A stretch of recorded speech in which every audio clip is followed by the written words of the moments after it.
So we're here at Stubborn German today. We're picking up our produce bag that we purchase pretty much on a weekly basis.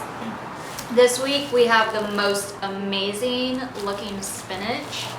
We also buy the Bean Tree coffee, and then we also got a huge bag of the most delicious, freshest turnips. You can't get these anywhere in any store. We found out about Feathers Farm because I work here part-time at the brewery, and they started delivering the produce every Thursday, and so we thought, that would be a really good thing to do. I think we were most interested in supporting local business, and not only that, but getting produce that is fresh, and because it's so fresh, it stays in the fridge for quite a while. In addition to this, in the summer months, because this is their winter, in the summer months we get carrots and radishes. Red cabbage, onion. We get their spring mix, their lettuces, and it's all very delicious. I think worth noting too is we read the book 31 Day Food Revolution, and it basically isn't not only about a diet, but it's about what you can do yourself. And one of the things was to support a local farm and get to know the people who grow the food. And so when we got done with that book, I had known that this was going on here, and so it was a no-brainer. And I think in this small town, at least in Waterloo, Illinois, small business is definitely supported. Mm-hmm. It's not that it's just the cool thing to do, it's that people around here genuinely want to support local business.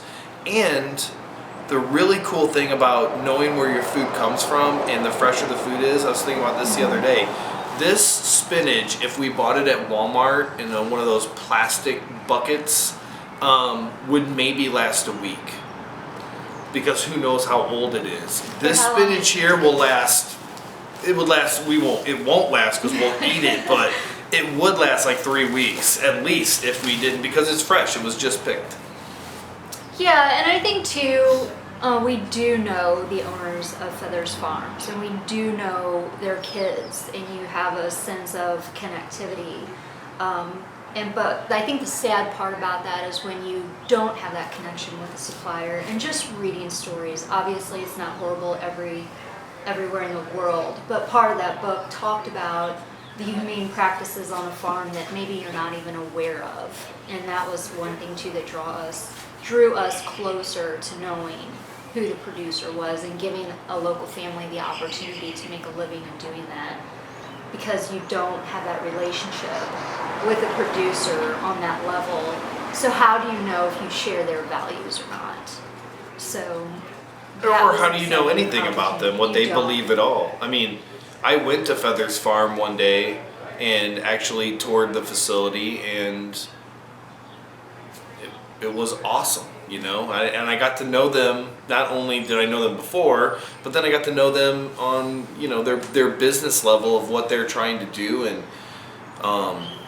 it means a lot to me. Because when I eat this food, I know what went into it. I know the thought process. I know the work. I know I know the risk they took starting a small business, and that to me not only makes it worth supporting, but it also makes it better.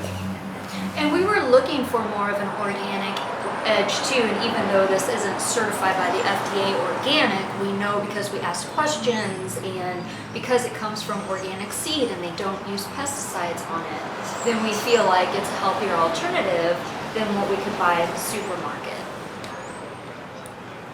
My name is Susan Miller from Columbia, Illinois.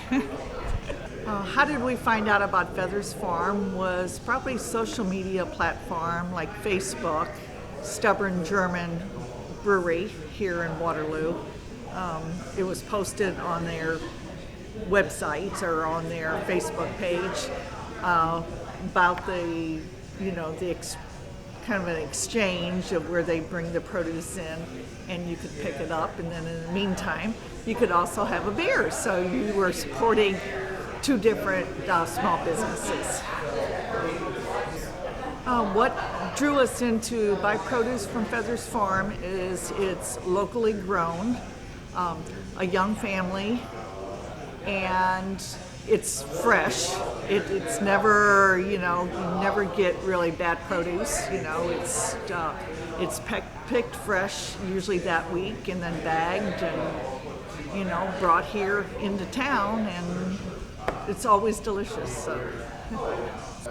When comparing to like the local big stores, I would say that you never know where that produce is coming from. It could be coming from Mexico, it could be coming from other states that are warmer this time of the year. Some of the products, a lot of those products are boxed, not even fully ripe and shipped to us, to the local area. And so we know this is always fresh, and that's why we purchase it.